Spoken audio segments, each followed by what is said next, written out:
제게는 가족보다 더 가깝다고 생각했고 제 인생이 끝날 때까지 평생 함께 할 줄 알았던 친구가 있습니다. 하지만 그런 친구에게 저는 결국 배신을 당하고 말았습니다. 친구와 저는 흔히 말하는 어릴 적부터의 친구 사이는 아니었지만 그 누구보다도 서로를 가장 잘 알고 가까웠다고 생각했고 또 의지했었던 사이였죠. 우선 저는 30대 초반이며 서울 토박이로 생활을 하고 있습니다.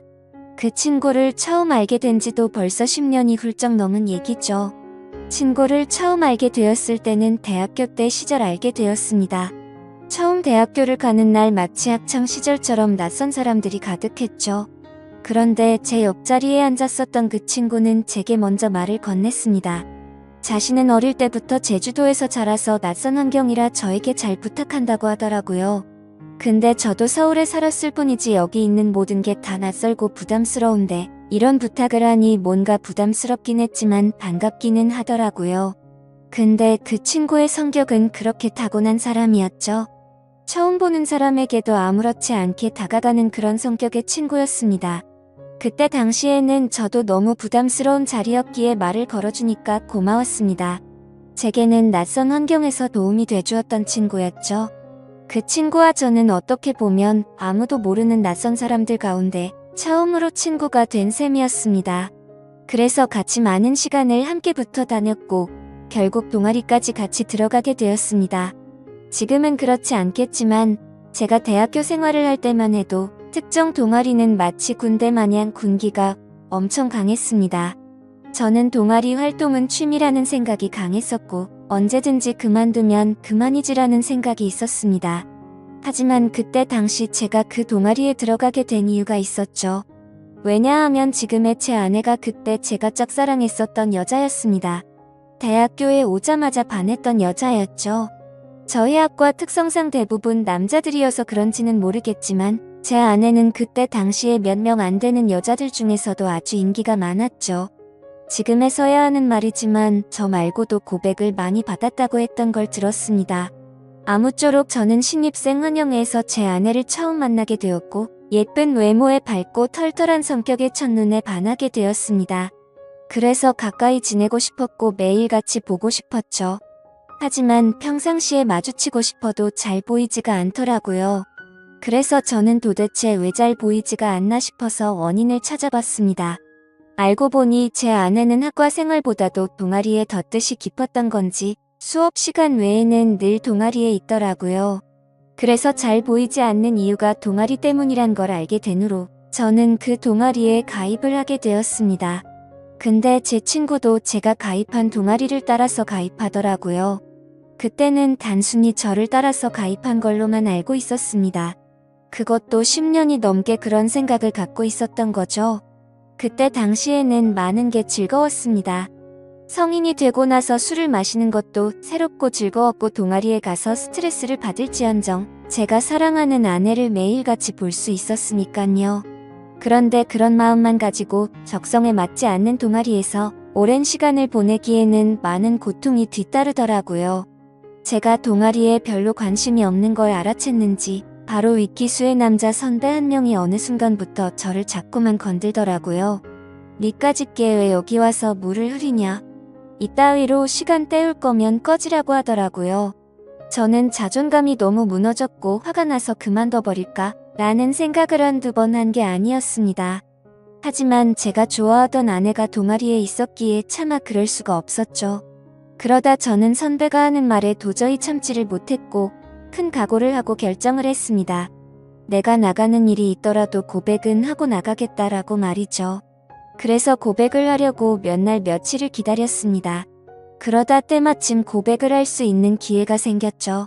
저는 시험 기간이라 공부를 했고 밥을 먹고 잠깐 잠이나 잘까 해서 동아리 방에 들렸더니 제 아내가 혼자서 동아리에서 있었던 거죠. 그래서 저는 무조건 오늘 고백을 해야 하는 기회이구나 싶었고 제 진심을 담아서 고백을 하게 되었습니다. 하지만 그 말을 듣더니 곧장 아내는 장난치지 말라며 저의 고백을 거절했었죠. 그래서 저는 장난으로 하는 말이 아니고 당신 때문에 관심도 없는 동아리에 가입까지 했다고 말했습니다. 그러자 아주 오랫동안 깊은 생각에 잠겨서 고민을 하더라고요. 그러면서 자신은 고민할 게 있다면서 생각을 해보고 대답을 해준다고 했습니다. 그날로부터 일주일 정도를 기다렸습니다.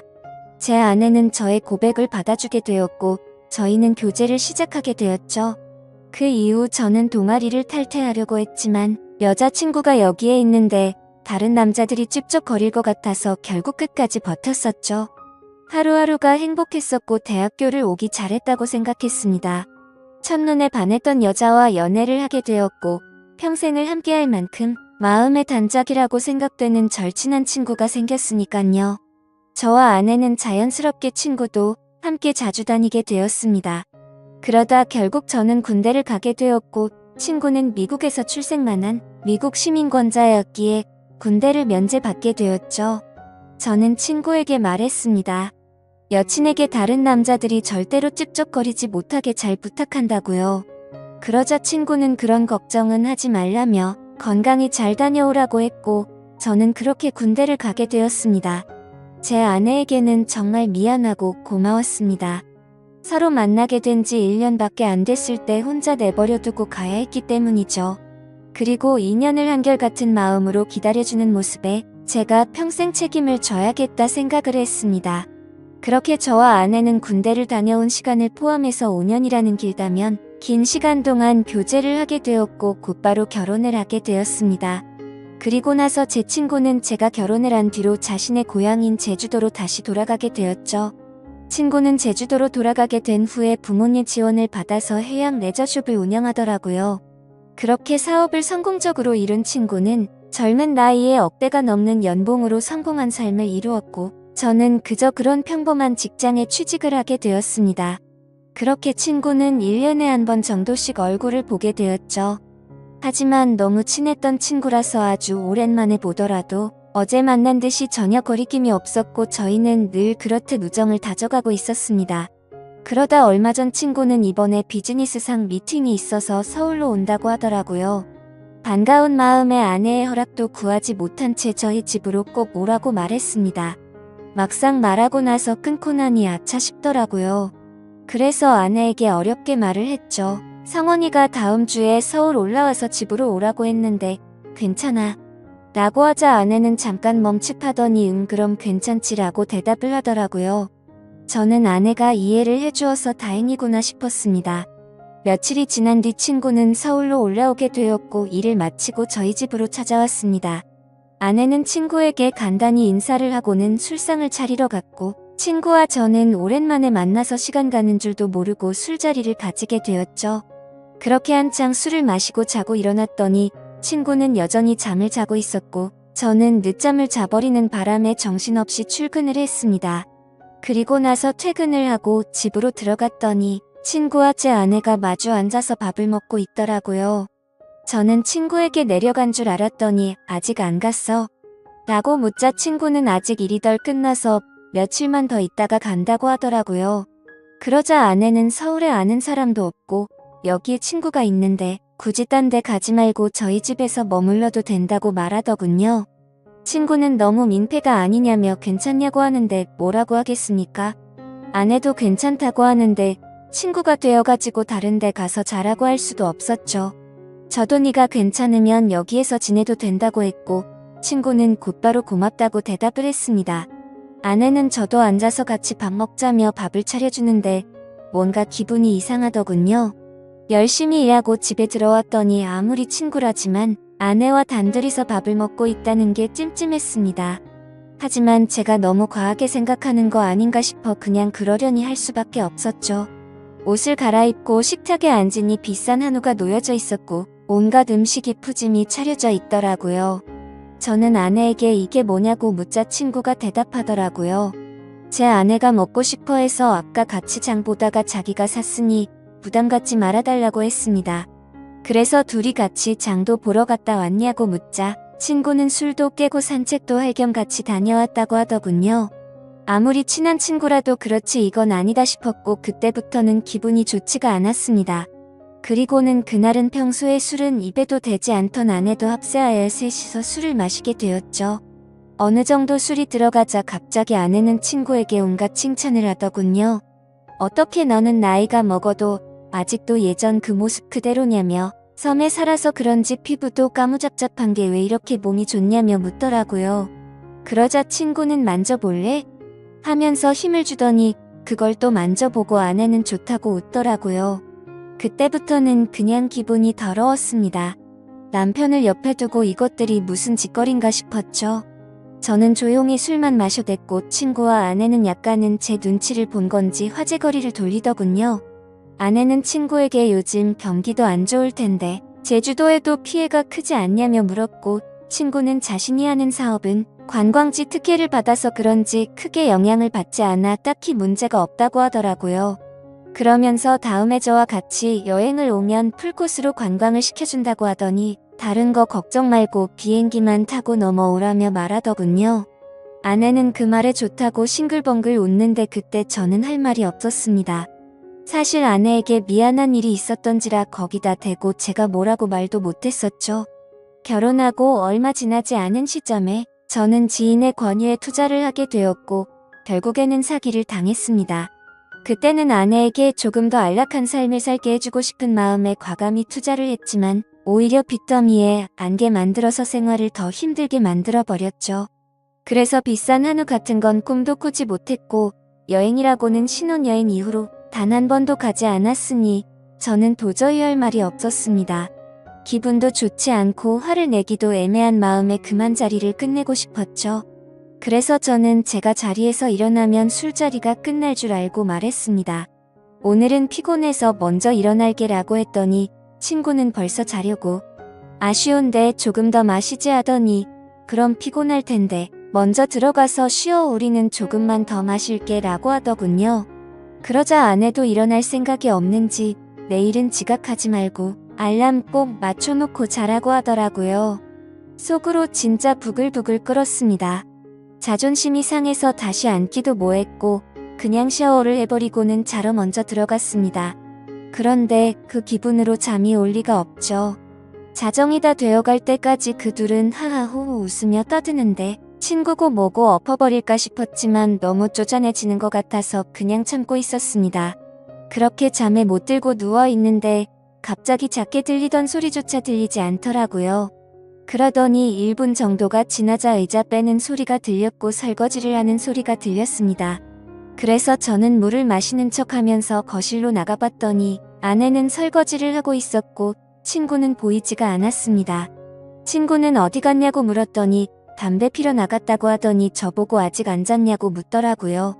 저는 목이 말라서 잠이 깼다며 물을 마시고 방으로 들어갔고 아내는 설거지를 끝마치고는 방으로 들어오더군요. 그날 밤 저는 자는 둥 마는 둥 너무 짜증이 나서 잠을 뒤척였고 다음날 굳이 자고 있는 친구를 깨워서 집 밖으로 데리고 나왔죠. 친구에게는 거짓말이라도 해서 내보내야 되겠다 싶어서 말했습니다. 진짜 미안한데 아무래도 아내가 조금 불편해하는 것 같다고 했더니 친구는 아 그랬구나. 내가 너무 눈치가 없었지라며 미안하다고 하더군요. 그러더니 어차피 오늘 저녁에 내려가려고 했다면서 미팅 다녀와서 저녁에 들어올 것 같은데 그때 짐 챙겨서 나간다고 하더라고요. 저는 그래서 오늘 나도 외부 미팅이 있어서 저녁에 얼굴은 못 볼 것 같다고 했습니다. 항상 미팅 끝나고 술자리를 하는 자리라 늦을 것 같은데 조심히 내려가라고 미리 작별 인사를 했습니다.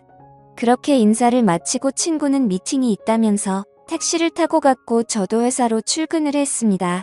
그런데 괜히 쓸데없이 늦게 들어간다고 말한 것 같아서 계속해서 찜찜하더라고요. 오늘 외부 미팅을 갔다가 술자리를 가지면 절대로 빠질 수가 없는 자리였기 때문이죠. 그러면서 어제 아내와 친구가 나눴던 대화도 다시 떠올랐고 참아해선 안 될 상상까지 들더라고요. 그런 말도 안 되는 상상을 하다 보니 제 정신이 아니었던 건지 집에다가 카메라라도 설치해야겠다 싶었습니다. 이미 온갖 더러운 생각을 가진 저는 밥 생각도 없었고 점심시간을 이용해서 초소형 카메라를 사서 집으로 갔습니다. 아내는 항상 그 시간에는 운동을 가는 시간이라 집은 역시나 비워져 있더라고요. 저는 얼른 안방에 카메라를 설치했고 다시 회사로 돌아갔습니다. 그렇게 저녁이 되었고 친구와 아내에게 연락을 했습니다. 친구는 지금 미팅이 일찍 끝나서 비행기를 타러 간다며 다음에 보자고 대답을 했고 아내는 친구 배웅해주고 집에서 쉬고 있다고 대답을 하더라고요. 그래서 저는 내가 너무 제정신이 아니었구나 생각을 하면서 괜히 쓸데없는 돈 썼네 싶었습니다. 그렇게 저는 외부 미팅을 갖고 술자리를 마친 뒤에 집으로 들어갔습니다. 항상 그 자리는 만취 상태가 될 때까지 마시는 자리였기에 그날도 저는 만취 상태가 되어 있었죠. 집으로 들어가 보니 친구는 없었고 그 정신없는 와중에도 뭔가 찜찜한 기분이 풀린 것 같고 좋더라고요. 그렇게 저는 침대에 눕자마자 곧바로 잠이 들었고 아침에 일어나자마자 또 정신없이 출근을 했습니다. 그렇게 하루 종일 일을 하고 있다가 아차 싶더군요. 어제 설치한 카메라를 회수 못한 게 생각이 났던 거죠. 혹시라도 아내가 알아차리면 엄청나게 큰 싸움으로 번질 것 같아서 퇴근하자마자 빨리 치워야겠다라고 생각을 했습니다. 그래서 저는 퇴근하자마자 곧장 집으로 들어갔더니 아내가 집에 없더군요. 아내에게 전화를 했지만 받지를 않았고 어디 갔냐고 카톡을 보냈지만 답장이 없더라고요. 그래서 일단 아내가 들어오기 전에 카메라를 치워야겠다 싶어서 뺐습니다. 근데 아내는 2시간이 넘도록 전화도 오지 않고 카톡 답장도 오지가 않았습니다. 슬슬 짜증이 나기 시작했고 진짜 아내가 바람이라도 났나 싶었죠. 그래서 저는 갑자기 카메라 생각이 번뜩 났고 저장된 영상을 돌려봤습니다. 근데 정말 너무 충격적인 장면들이 그대로 녹화되어 있더군요. 제가 카메라를 설치하고 집 밖으로 나간 지 2시간 정도가 지나자 남자 여자 목소리가 들려오더니 제 아내와 친구는 방으로 키스를 하면서 들어왔습니다. 정말 그 모습을 보는 순간 바로 욕이 튀어나왔고 소리를 질러댔습니다. 그 둘은 자연스럽다는 듯이 제 침대에 누워서 스킨십을 하는데 너무 역겨워서 도저히 보질 못하겠더군요. 그래서 빨리 감기로 넘겨버렸고 오늘 날짜로 찍힌 영상을 봤더니 제주도로 내려갔다던 친구놈이 또 아내와 제 방으로 들어오는 겁니다. 너무 큰 충격을 받아서 할 말이 없고 생전 처음으로 눈물이라는 걸 흘렸습니다. 슬퍼서 우는 게 아니라 분노가 극도로 치밀어 오르다 보니 눈물이 난다란 걸 깨달았죠. 그러면서 제가 퇴근하기 1시간 전쯤 남편이 들어올 수도 있을 것 같다면서 계속 같이 붙어 있고 싶은데 아쉽다고 하더니 나가서 같이 있자고 하더니 화면에서 사라졌습니다. 제가 그 영상을 보는 중에도 제 아내는 친구놈과 밖에 나가서 같이 붙어 있었던 거였죠. 저는 그래서 바로 친구놈에게 전화를 했습니다. 역시나 전화를 받지 않더군요. 근데 아내와 달리 몇 통을 걸었더니 전화를 받더라고요. 저는 침착하고 물었습니다. 제주도에 조심히 잘 내려갔냐고 물었죠. 그러자 친구는 잘 내려왔지 그게 그렇게 궁금해서 전화를 이렇게 몇 통씩이냐고 했냐고 묻더군요. 그 말을 듣고 있는데 아내에게서 카톡이 바로 오더군요. 친구랑 오랜만에 만나서 영화를 보고 있다고 거짓말을 아주 자연스럽게 하더라고요.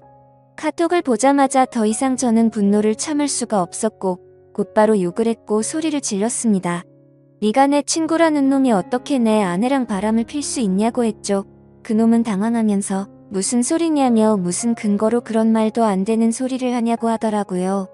저는 그래서 내가 전에 집에 도둑 들 것 같아서 카메라 설치해놨는데 이건 몰랐냐고 욕을 하니까 갑자기 아무 말이 없더니 전화를 끊더군요. 아내도 곧바로 카톡이 더 이상 오지 않았고 2명 다 전화며 카톡이며 제 연락을 무시하고 받지를 않고 폰을 꺼버렸습니다. 이게 바로 며칠 전에 벌어진 말도 안 되는 상황입니다. 어떻게 이런 일이 벌어질 수가 있는지 너무 충격적이어서 말도 제대로 나오지를 않습니다. 이미 장인 장모님께 연락해서 있는 사실 그대로를 말한 상태이고요. 더 웃긴 건 친구놈은 죄다 거짓말투성인 정신나간 놈이었습니다. 친구놈이 운영하고 있다는 해양 레저숍의 연락처를 알아내서 전화를 해보니 전화가 되지 않더라고요. 그래서 저는 로드뷰를 이용해서 그 위치를 찾아냈고 근처에 있는 가게에 연락을 해서 물어봤습니다. 정말 죄송한데 제가 급한 일이 있어서 그런데 그쪽 옆에 있는 해양 레저숍 혹시 문을 열었냐고 했더니 이미 폐업한 지 몇 달이 됐다고 하더라고요. 그리고 너무 답답한 마음에 대학 시절 같이 알던 친구에게 연락을 했더니 결국 설마 했는데 그 둘이 사고를 칠 것 같더니 일을 냈구나라고 말하더군요. 무슨 말이냐고 물어보니 제가 군대에 갔을 때도 이 둘은 매일같이 붙어 다녔다고 하더라고요. 그래서 주변에서 이상하게 보긴 했지만 하필 스킨십을 하고 이랬던 건 아니었고 제가 있을 때도 셋이서 자주 다녔기에 그냥 친구 사이로 같이 다니는구나 했답니다. 도대체 어떻게 사람이 이런 거짓말을 아무렇지 않게 할 수가 있을까요? 아내는 그 친구놈의 재력이 부러워서 정신이 나갔던 건지 아니면 대학 시절부터 그놈에게 마음이 있었던 건지 알 수가 없고 이제는 알고 싶지도 않네요. 아무튼 이것들을 용서할 생각은 절대로 없고 연락이 되는 대로 곧바로 모든 사실을 알려주고는 이혼을 하려고 합니다. 혹시라도 더 큰 복수를 할 수 있는 방법은 없을까요? 정말 손이 덜덜 떨리고 너무 열이 받아서 속 시원하게 복수를 하고 싶은 심정입니다. 너무 흥분해서 쓴 글이라 엉망진창인데 읽어주셔서 감사합니다.